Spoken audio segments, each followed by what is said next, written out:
در شهر کنیبادان مویسفیدان با مقامات سر یک چایخانه بحث دارند که میگویند 35 سال پیش ساخته بودند.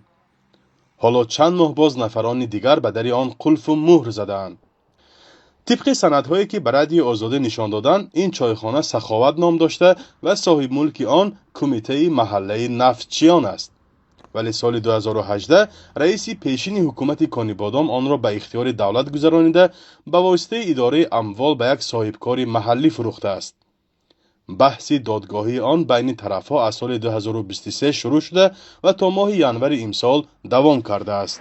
سود اجراچه دوتا و یک گفتو مردی کاره هم چیزایی هم همجانده پرچم بود کند اینجانده کمیته محلی نوشته که کنده شکست کانسودنگیده درون به پارچه و پارتریتی پرزیدنت ما بودن و یک کنده پارتوفتن حجتهای همشه براده همجا موندن.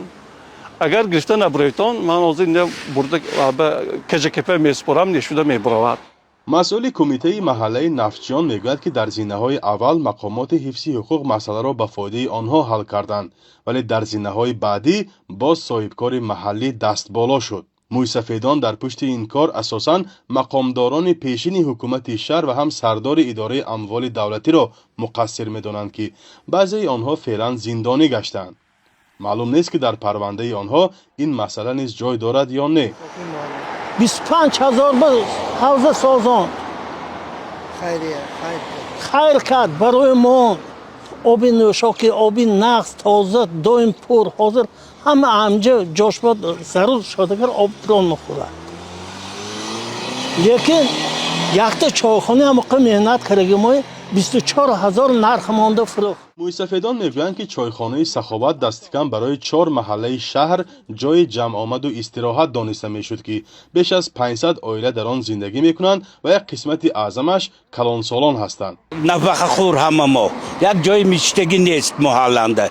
من خودم ساختگی و خودم صاحب شده نمیتونیم. رئیس شهر دوران زاهدزاده به خود مراجعت کنندگان و بعضی از نمایندگان حکومت در صحبت حضوری به خبرنگار رادیو آزادی گفتند که حل مسئله طریق دادگاه باید صورت بگیرد، زیرا هر کاری ممکن را مقامات محلی اجرا کرده است.